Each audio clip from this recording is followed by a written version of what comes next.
And वो 400 पार का सपना जो है इन लोगों का चूर चूर हो गया। एंड जो आज सरकार बना वो आज एक बीजेपी का सरकार भी नहीं बना है, एक एनडीए का सरकार बना है। Someway it's a victory of the Indian democracy some sort of. But इस बजट में भी क्या क्या किया है एंड कहाँ लैग्स है, एंड बहुत सारी जगह पे लैग्स है, कितना डीप में है वही देखने के लिए आज हम लोग ये डेमोक्रेटिक स्टूडेंट्स फेडरेशन की तरफ से एक बजट एनालिसिस का टॉक ऑर्गेनाइज किए हैं। हम लोग के साथ है doctor Rohit Azad and doctor Deepa Sinha. अब सभी लोगों में से काफ़ी लोग आई थिंक डॉक्टर रोहित आजाद तो जानते ही होंगे, विदिता भैया सही बोल रहे हैं, सभी लोग जानते होंगे, खास करके ट्रिपल एस का क्राउड इधर बैठा हुआ है। डॉक्टर रोहित आजाद CESP में फैकल्टी है and he has been remain the JUSU president twice and आज तक जो है ये अपना एकेडमिक्स और एक्टिविज्म को साथ साथ के आगे बढ़ाता रहा है। हम लोग देखे आज इधर डॉक्टर दीपा सिन्हा भी बैठे हैं, जब इंडिया अलायंस का हो रहा था तब everyone was involved and trying to make the India alliance win and everyone had done their contributions that has remained। and इसके साथ साथ हम लोग देख रहे हैं कि किस तरीके से जो है आज पार्लियामेंट में काफी सारा प्रोटेस्ट हो रहा था कि ये बजट इंडिया का बजट ही नहीं है, ये इंडिया का सिर्फ बजट है। तो ये सारे बातों पे चर्चा होगा, I won't take more time. Doctor Deepa Sinha is a development economist and she has actively been part of the Right to Food campaign and been an activist for a very long time. So I would leave the floor to this two very eminent people we have and we would like to hear from them. So thank you for inviting us on this very interesting and important budget. Whether it has delivered or not, you have your own take, you can have your own take. But before I start, Diti asked me, do you need a mic? I said, please yaar, aur kuch chahiye na, chahiye mic to nahi chahiye. So the way I am going to approach the budget and what should I mix languages or English is fine? English is fine, understand. So one discussion that is always done when budget comes up is why is budget important? What is it about the budget which needs this kind of a discussion where students get around, television channels run it, so on and so forth. My discussion is going to be in three parts. Let me be organized. At least मैं सोच के आया कि organized होगा, इतना लोगों का पता नहीं. But first, I would like to discuss what the current, and I'm mostly going to speak on macroeconomics of the budget, and Deepa then will take over for the other part. So one, I would discuss what the current macroeconomic problems that the economy faces. Second, how this government through this budget has tried to or not tried to address it.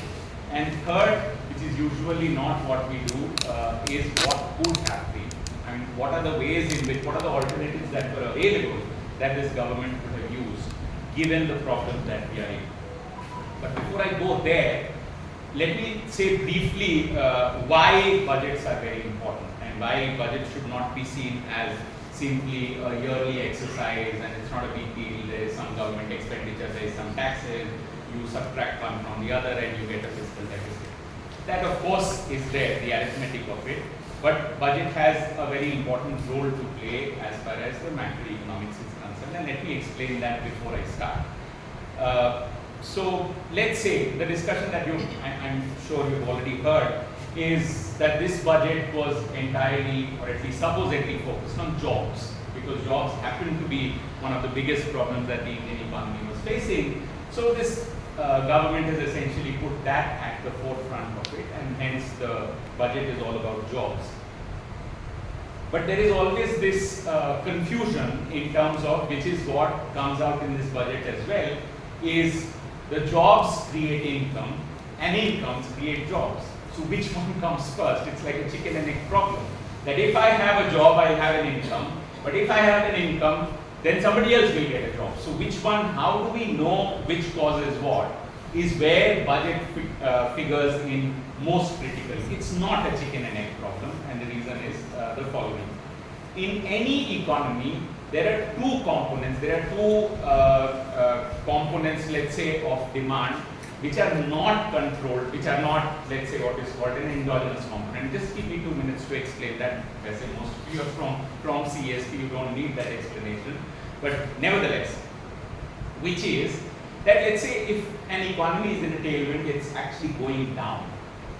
Now, everything which is dependent on the level of activity, everything is going down. It's like a spiral which is moving down and down and down. It could be a slowdown, it could be a recession, which is an extreme. But let's start with a slowdown. Now, how do you stop that slowdown? There is something that you need which works in the opposite direction of that. So let's say something is going down, you need a counter-cyclical thing which stops that from happening. And in any capitalist economy, there are two such factors which can act, which is what is, let's say, for a term, autonomous demand. There are two important components which can play that role. One, which is in the control of the government, the other, which is not in your control. And those two components are essentially the government expenditure and exports. Exports is not something that you or I can control. It depends on multiple factors, how the global economy is doing. That's what leads to exports. So that's not in our control. There is one thing which is in our control, and that is that big G, which is what the budget is about. Any other component of activity of demand is actually endogenous to the process. So it's not something that you can change. So if there is a decline in activity that is taking place, the only lever that you have is actually fiscal policy.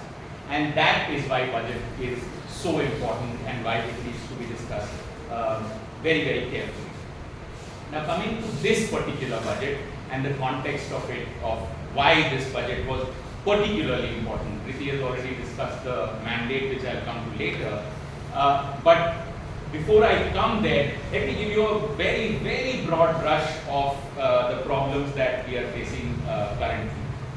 Everybody knows Indian economy. You can split it between a formal sector and an informal sector. Within the informal sector, agriculture and non-farm, etc.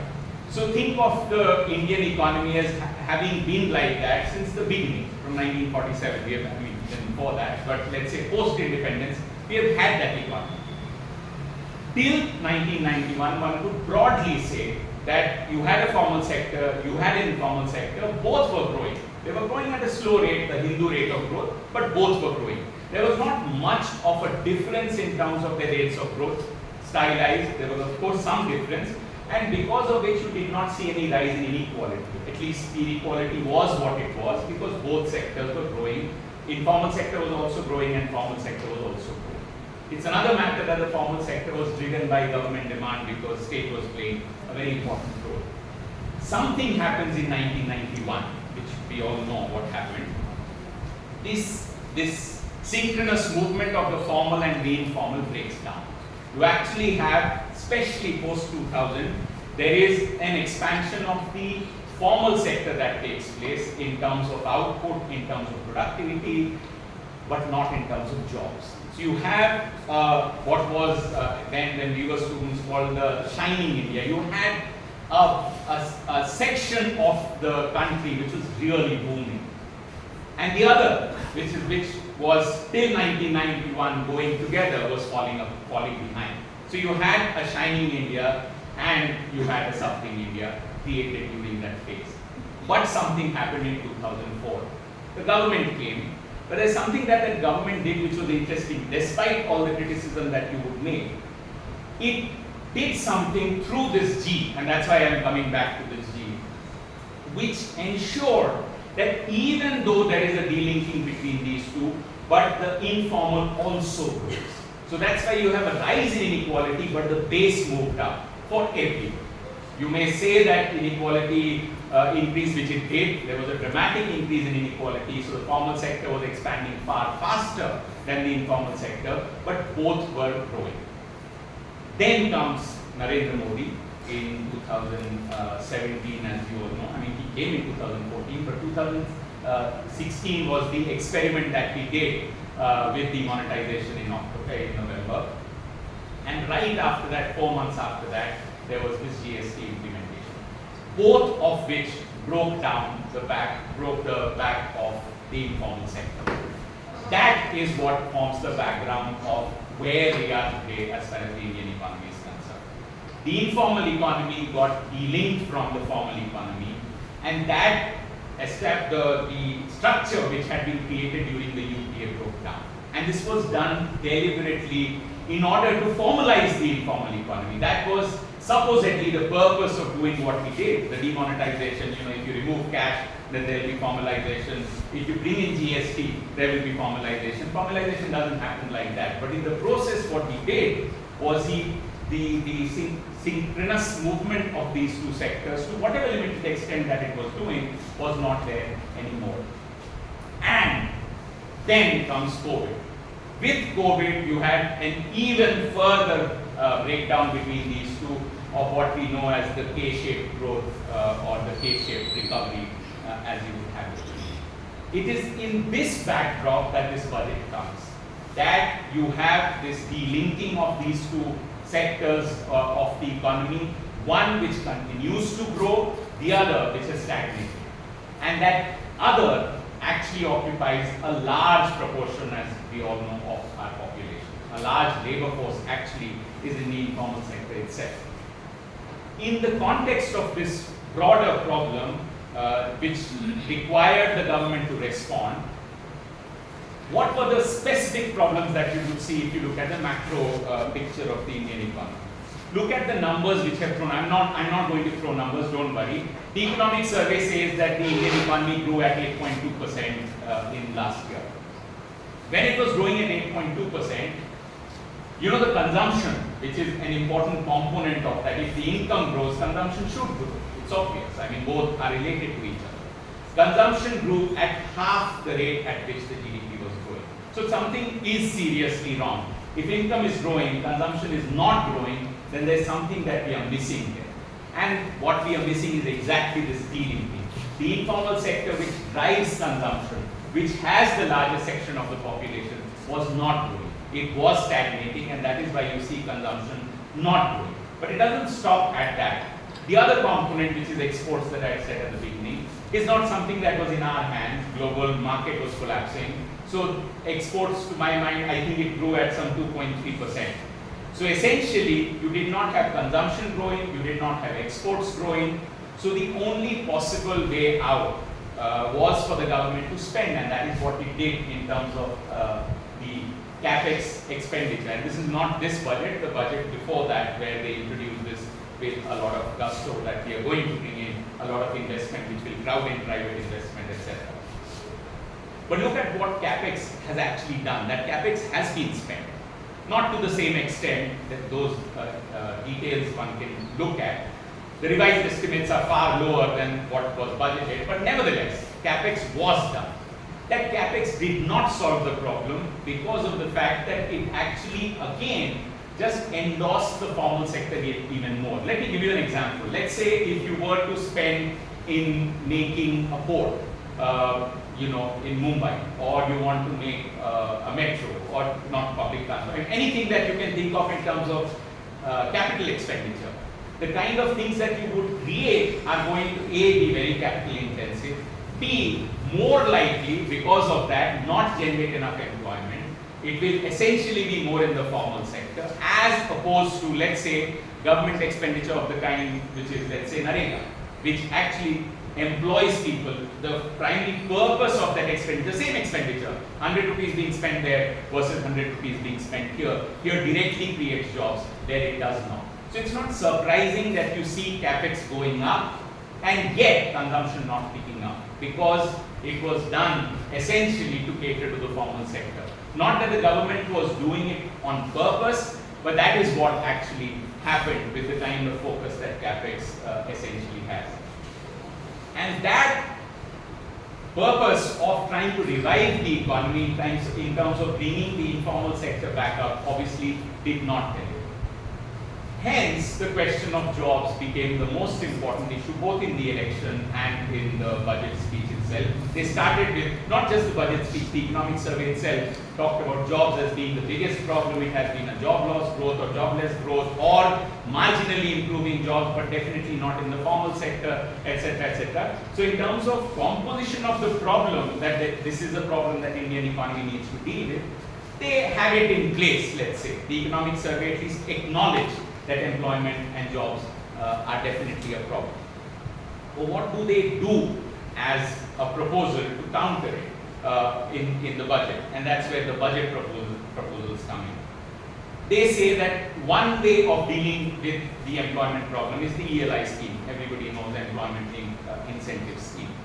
The schemes are essentially telling you that if the private sector employs people, then the government is going to help that private sector. Effectively saying that we are going to subsidize you on your PF, we can subsidize you on many things if you employ more people. But think of it from the perspective of those who are going to employ people. They will employ people only if they can sell the goods that they are going to produce. Just because there is an incentive from the government to employ does not necessarily mean that it is going to generate employment. It may generate employment in the very short run with forced apprenticeship. It's like, you're going in for an internship in a firm.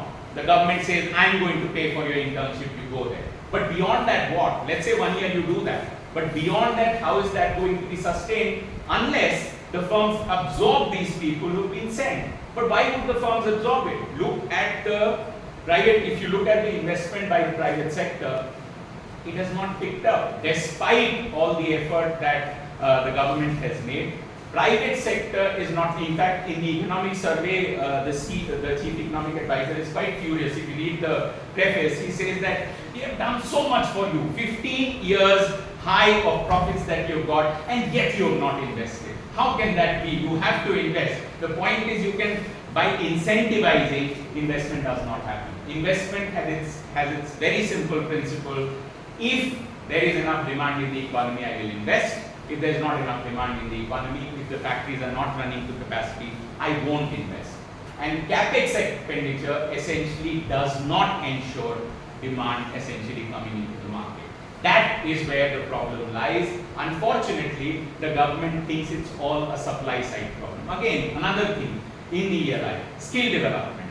Yet again, no doubt that skills are important, but look at the unemployment problem in India. It's the young who are educated, who are living in urban areas, it's they who are unemployed, not the other way around. So you go up the skill ladder, you have more unemployment. In fact, young women, urban women, there is 22% unemployment rate currently in India. So they are educated, they have education, they are more than second higher education, and yet they don't have jobs. This is the PLFS data which shows that. So it essentially tells you that there is a lack of jobs, not so much in terms of that people don't have skills, but people having skills don't have jobs, which means there are no jobs.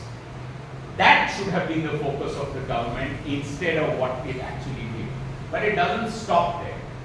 Their focus is still on capex. If you look at the proposals that have been made in terms of expenditure, it's still focused on capex, despite having the experience that it has actually not delivered. Not just that. Now that if you look at the capex, the provisions that they had made last time versus what they've actually spent, there is a huge decline in that. Then they are proposing more. So everybody is talking about the more that they have proposed. What should be looked at, as is done, is you compare the budget estimates to budget estimates, or you look at what the revised estimates were or what was actually spent versus the budgeted estimates. And across the board, you will see sectorally and particularly on capex, there is actually a fall even from what they had proposed. And there is a reason for that. The reason being, they wanted to stick to the fiscal deficit target. That target is essentially something which is sacrosanct for the government. They do not want to breach it. If they don't want to breach it, how do you do it? There are only two ways in which you can control fiscal deficit as a target. Either you increase your tax revenue, so that is one way in which you can control it, or you cut down on your expenditure, or you do both. In this particular case, the tax estimations that they had did not turn out to be true. I mean, despite all the claims that they made, the revenue that they had proposed is not something what turned out if you look at the budget data. So what do? Of course, they don't want to breach the fiscal deficit target, so they bring down the capex, they bring down expenditure in real terms across board, in this case even nominal terms from what they had promised themselves. That is what a fiscal deficit, fiscal consolidation essentially does to you, where you There is a possibility that you can have expenditure which is not linked to your tax revenue. You can have a budget policy which says that, okay, my country needs expenditure. For the moment, I will not worry about the fiscal deficit. I will have a government expenditure which is not linked to T. We'll see when time comes, we are going to match it, but not currently. That's not the primary purpose, because the economy is not yet revived. So I need to spend more. But that's not what the government does because of its fixation with fiscal consolidation. Now, what does fiscal consolidation do? Going back to the first point that I made, when I said there is something of an autonomy to government expenditure. Autonomy being that it's not linked to your current level of activity. You can, it's like, if there is a circle happening, you can move the thing in the opposite direction. Like a cycle which is going down, you move one component which moves in the other direction, so it brings the economy back up. If, however, you make the expenditure itself a function of the level of activity, if activity goes down, expenditure goes down, if activity goes up, expenditure goes up, which is what a deficit target essentially does. Because when you say that government expenditure is going to be a certain percent over the tax revenue, then you effectively said that government expenditure itself is a function of the income itself. Income gives you taxes. Taxes, then you are fixing, saying this is the amount of expenditure that I am going to do. So it loses the very purpose of a counter-cyclical policy that the government essentially is supposed to make. Government expenditure is supposed to be not linked to the GDP, but what we have effectively done, we have linked it to the GDP by bringing in fiscal consolidation as an important component. Then the government says there are other things that we are doing. MSMEs. We are going to basically, now the informal sector is what we are focusing on. So we are going to induce investment for them. Yet again, failed thing, they have done that earlier, which is essentially give you credits, which is essentially giving you insurance. But again, MSMEs will take credit only if they see there is revenue for them, then only will they take a loan and then set up something, otherwise they won't. And that's exactly how the MSMEs have responded to Mudra loan, to all the incentives that have been provided as far as the credit side is concerned. Unfortunately, the government sees what is actually a demand problem to be solved through a supply side incentive, whether it is in terms of ELI scheme, whether it is in terms of giving MSMEs extra incentives. All of it is in terms of the supply side initiatives that the government thinks can deliver on, which unfortunately has not delivered, and yet the government doesn't want to see that side of it. The question then comes is, what do you do? Is there something that the government could have done? And given the context in which we are, the government having lost elections as we not lost elections, but at least not met the target that they themselves had set, one would have expected them to learn from their mistakes. They've had a government for 10 years, they've seen the problems that the informal sector had been facing, and yet they did not do any course correction. But was there something that could have been done? Is there something that we can propose, or we could have proposed as an alternative to this? And I think there are ways in which alternatives could have been provided. For example, if you look at the taxation scheme, what has been proposed by the government, which, by the way, middle classes, the usual news channel thing is, how much tax rebates are we getting, how much tax rebates? There was a number which was put up that 17,500 is all that a middle class family is going to probably benefit from this tax rebate. But what the government could have done to propel consumption is to actually introduce a new tax bracket. Let's say 10 crore and above. People who are in the top 0.1%, 0.01% of the Indian population. That is where the inequality has really increased. And you could have had a marginal higher tax for that level of income. You could have done a similar thing for wealth tax. Both of these things put together, some calculations say, would easily mobilize around 2 to 2.5% of your GDP as tax revenue, if you had merely done that. So the existing tax regime, over and above that, you create a slab at, let's say, 10 crores, and above, whoever gets 10 crores and above has a higher tax rate, marginal tax rate, and that comes as a revenue.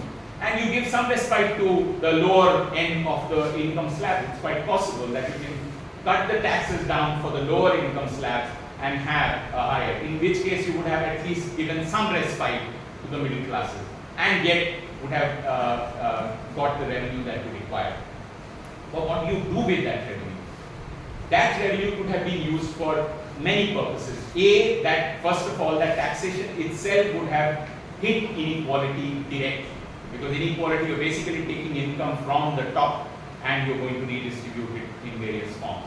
That you don't use only for capex. You actually use that money for social welfare expenditures. You could have redistributed it in multiple ways. One of which I'll just give you an example of is something that is unfortunately missing from this budget. What the Indian economy is already facing and is going to face the humidity that we see here, so that's not because of climate change alone. But generally, the problem that we are already facing in Delhi, groundwater problem. In Kerala, the number of floods, the amount of floods that are coming so frequently. Everywhere in the tropical countries, we are facing the problem where we have not actually contributed. There is a requirement for adaptation to the climate change, because that's not something in our control at all. It's something which is going to happen, it's already happening, and yet we do not have a backup plan. What do we do with that? This money that they could have mobilized from this could have been used for something in this direction, what we call an Indian Green Deal, which could have also generated employment, at the same time addressing climate change and helping adaptation in the economy. A policy which acts like, you could call it a Robin Hood tax, where you take money from the rich, use that both for redistribution and changing the energy mix of the economy.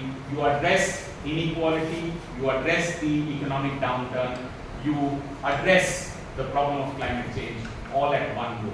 That is something that the government could have done. Unfortunately, it's a missed bus. This government did not really see its own past, its own experience.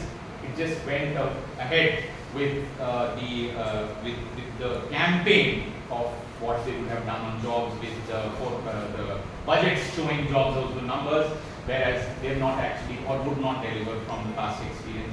This is a missed opportunity, and it's a missed opportunity good in a way, because one doesn't know how long this government is anyway going to last. So good that they have not actually changed or have done any course correction. Perhaps that's going to cost them the elections, a midterm election that may happen in some time. We don't know. Thank you. भी बनने का कोशिश करने की जरूरत नहीं है. So maybe just some snippets in terms of the numbers and what this budget said. Because I mean the broader thing, Rohit has quite nicely explained, even for those of you who are not maybe in economics, how the macroeconomics of this government is wrong and has always been wrong. It's been wrong for the last 10 years. The macroeconomics of the previous government was also very wrong, but their politics in some ways was better. So although they were doing all the bad things they were doing some keeping the poor happy, because they saw them as their constituency. And I would like to come back to this in the end, कि इसकी राजनीति क्या है? मतलब how does this government get away with being so anti-poor? I think that is also a question. While we celebrate this election result, we need to also ask ourselves that इतना कुछ, मतलब so much unemployment, inflation, गरीबी, everything that you can think of, but they do still have the popular mandate. So what is it? Is of course a question which I'll come back to later. So coming to the budget, like Rohit said, and in all your minds, particularly people your age who are going to finish whatever you're doing now in the few years, unemployment is the biggest issue in the country. For the educated youth, for the not so educated youth, कि jobs नहीं है, that we all know. And the data that we see on jobs also, we know a lot of that is really poor quality jobs. The increase in labour force participation we've been seeing over the last few years is also largely because of the increase of women coming into the labour market. And if you look at where are women coming, it is as unpaid helpers, unpaid workers in the self-employment category. So it's not as if forget getting a monthly income or to PF और ये सब, कोई पैसे ही नहीं मिल रहे. They are in the labour force क्योंकि पहले शायद थोड़ी घर पे बैठ रहे थे, लेकिन अब उनको खेत में जाना पड़ रहा है क्योंकि उनके घर में जो मर्द है उनको माइग्रेट करना पड़ रहा है. It's more that kind of distress employment that you see. In that context, what is the response? The data is very clear year after year. This year again, government's own data. We had the household consumption expenditure survey. I don't know how many of you have had a chance to look at it, where there are many issues in comparability. You can't compare it to previous rounds and so on. But even if you look at just this round and look at how much is it that people are spending, it's really a pittance. If you, very recently there was this other survey called the annual survey on unorganized sector enterprises. According to that survey, people who work in these enterprises, the average salary they earn is 10,000 rupees a month. Now most, we know again, the data also tells us that most rural households, most of these households in the informal sector, where you have one person earning, if the monthly income is 10,000 rupees a month, then what are we talking about? विकसित भारत या पता नहीं अमृत काल जो सब कुछ आने वाला है वो किस बेसिस पे आएगा? That's not, you know, every data is showing us that we are not building any basis for it. So then when you look at the response, it's quite interesting to see that the government continues to do exactly what it has been doing as a response for the last 2 years. No change at all. But one change I find now is that they're also openly sulking, saying our friends in the private sector are not responding the way we want them to. So if you look at the economic survey, it is saying that हमने ये भी किया, capex भी बढ़ाया, ये किया, वो किया, but jobs have to be created in the private sector. Private sector is not responding, as if it is entirely their fault and the government had nothing to do with this, right? So if you look at it, it will say China was very lucky when it entered the market. It was a different global market. We missed the bus there. अब तो AI भी आ गया, उससे भी jobs जा रहे हैं. हम capex कर रहे हैं, फिर भी crowded नहीं हो रहा है investment. So this is a lot of this sulking doesn't have anything to do with unemployment at the end of the day. So you had the chief economic advisor saying it in the heat of elections कि unemployment से हम क्या कर सकते हैं? Jobs तो private sector में generate होते हैं. You had the prime minister saying it last week, I think. He was somewhere and he said unemployment is the problem, but the private sector has to create jobs. Infrastructure will create jobs, right? So there, what is this link between the one? Not saying all the jobs have to be created in the government sector, but for jobs to be created, more production has to happen. It has to happen of a certain kind. For that, there needs to be demand. What Rohit talked about for so long, and that is something that the government can definitely intervene and do something about, which it is not doing. So yes, the government can provide direct jobs. उसमें भी काफी scope है. One estimate during the election which the Congress party made was that there are 30 lakh vacancies across central and state governments in this country. Vacancies in the government definition are posts which are already sanctioned, but you have not employed people against it. So there is a primary health center somewhere in some rural district in this country. Every primary health center has 2 doctor positions sanctioned. उसमें एक doctor नहीं है, right? Now to this, if you add positions which are required, which is that, say in a university, say Ambedkar University where I used to teach, if you really have to run the BA, MA, PhD program well, we were a faculty strength of 7. Our vacancy was 2 because our sanctioned position was 9, right? That 2 will be part of your 30 lakh. But even with 9, that's not good enough for the number of students and the number of programs. If it actually had to be a good program, we need 9 more people. So if you add those, then the number of direct jobs that can be created within the government to meet the basic norms of provision of services that any democratic government in the 21st century should be doing, the number of jobs that the government itself can create is huge. And this is one way in which it can generate demand, because again, jobs of this nature, whether it's school teacher, whether it is ASHA worker, Anganwadi worker, a nurse in a primary health center, these are all people who have a higher propensity to consume. If there is income going into their hands, it is quite likely that that would contribute to this problem of consumption, private consumption not increasing. Then there is a whole set of jobs that the government can create by increasing demand, which can again be through direct government expenditure directed towards those who spend. I mean, it's a simple economics, right? Which I'm repeating, but if the money goes into hands of people who spend, then there will be demand and that will create more jobs. If the money goes into hands of people who have fantastic weddings, then that's where it will go. And so who is that money going into? And that's quite clear. If you open a Narega work site, the person who's going and digging land mud there is a person who will then go and buy maybe a Clinique shampoo का sachet extra. पहले जो 2 लोग एक share कर रहे थे, अब एक व्यक्ति एक घर में एक ले लेगा. पैराशूट का पहले छोटा वो जो प्लास्टिक पहले खरीदते थे, अब एक छोटा बॉटल खरीद लेंगे. This is what the poor spend on, not just the poor, the lower middle class. So all the expenditures that would contribute to this, once again in this budget you see that they have been cut if you consider them in real terms and in terms of as a proportion of the budget.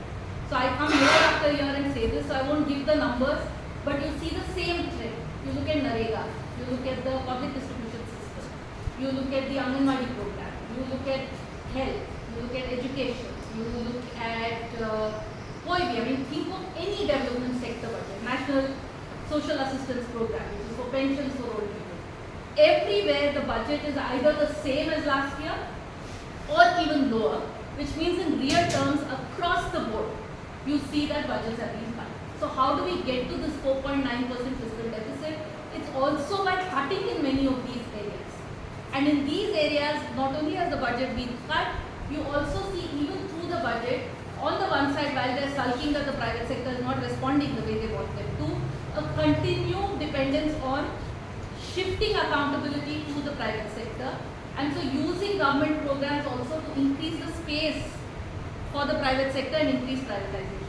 One example would be in the health budget, where you see that while the overall health budget remains the same, within the health budget there's a shift in the balance where the budget allocated for the PMJAY, the Pradhan Mantri Jan Arogya Yojana, which is basically the health insurance scheme, उसके लिए 1500 करोड़ बढ़ गया. जो national health mission है, जिसके through आपके sub centre, primary health centre, government hospital चलते हैं, उसका बजट घट गया. So there is that shift also, despite many government own reports, CAG report showing the corruption in PMJAY. It's showing that 70% of the funds of the reimbursements that are taking place under the PMJAY are going to private hospitals, despite it showing that there's a clear cherry picking by private hospitals. Cherry picking मतलब private hospitals उन treatments को pick करते हैं जिसमें मुनाफा ज़्यादा है. So if it's a routine thing where they don't make much money, where the package rate is not much, they don't do that. On the other hand, they do even unnecessary treatments if it's a cheap treatment but the package is beneficial to them. For example, hysterectomies for women who don't need it. So you have data of women in their 30s having their uterus removed. Clearly there is not enough medical condition for so many women getting a hysterectomy. But a private hospital under PMJAY would do it because that's a very profitable treatment for them to do, and government will pay them. So the poor person doesn't have to pay. So you see this shift as well within the social sector where the spending overall remains the same, but the balance between private, what the government directly provides as service and what goes through the private sector is tilting towards the private sector. Another area which I think I've not got the time to really investigate it further, but something I think which could be concerning and we should look at, is that when you look at the education budgets, you have a different one for Department of School Education and you have a different one for Department of Higher Education. It tells you what is the total spend that that sector requires and will be allocated, minus recoveries. And recoveries is what? Is what the government is getting from that sector, right? So in education, where does government get money from? It gets money from the CUET admission fees, from the NEET entrance fees, from the various self-financing fees and so on. That has doubled this year. The estimate for higher education last year was around 6,000 crores. It's actually about 15,000 crores this year. So it's a thin italic wala line upar, which therefore then they are saying they'll spend much less on higher education because their recoveries are going to be high. Their recoveries in school education is also high. So the various ways in which the government is trying to make money, this is all non-tax revenue from the social sector, and at the same time create opportunities for greater profits for the private sector. All of this coming at the cost of what? Coming at the cost of equity in access to these services.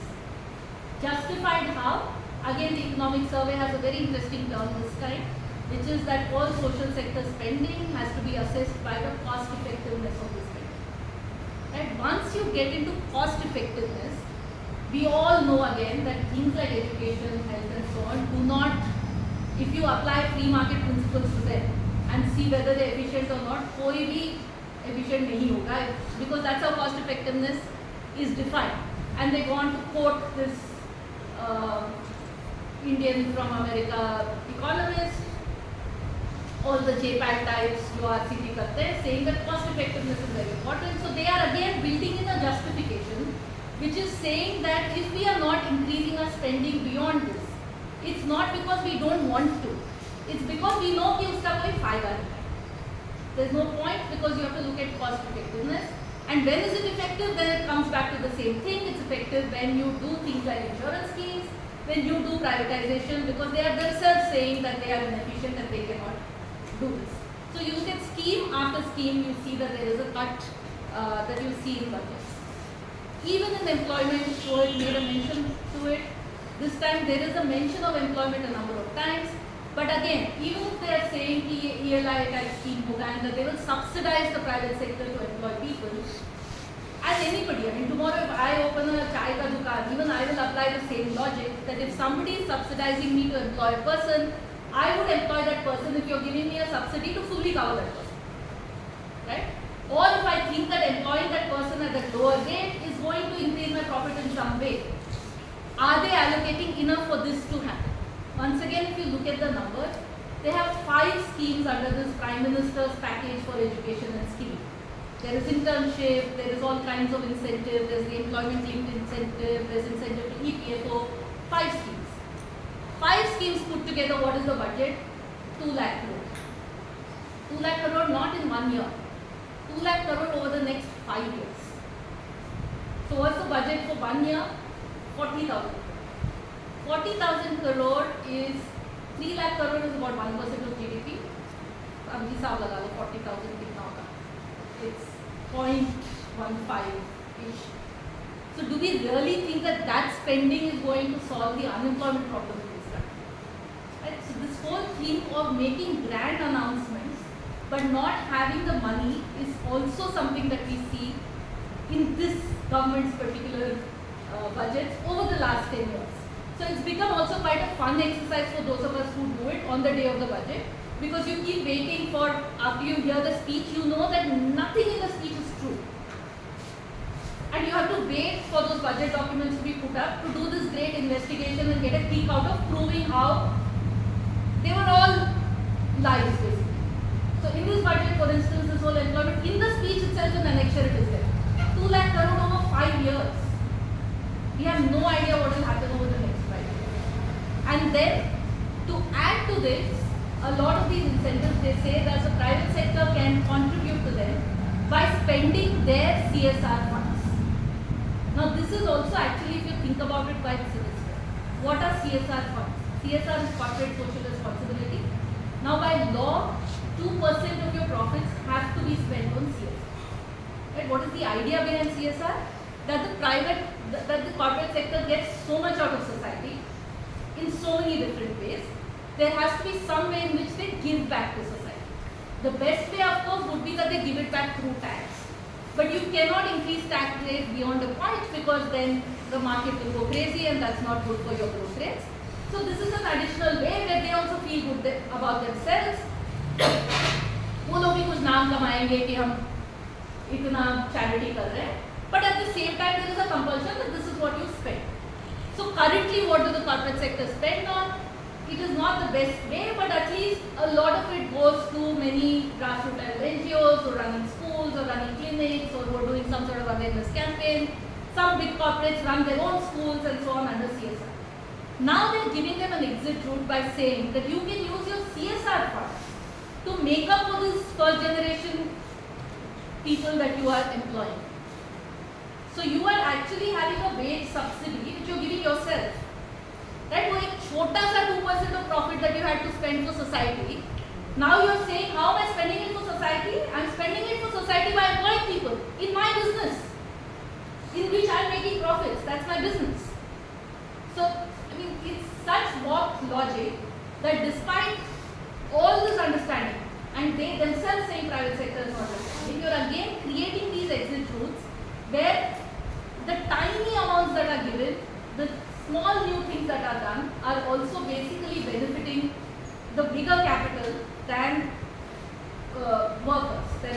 are employed. So like I was saying, so the fun bits, the jumlas again. Another thing which became headlines in some places and in the ticker is this big transformative thing that this government is doing, economic survey and speech talks about it, is that we are moving towards women-led development. So we are done with including women. Women are now included. Now women will lead. And for women to lead, what is it that the budget is going to do? Now if you're saying it in the budget speech, the budget mein kuch hona bhi to chahiye ki what is it that women will do.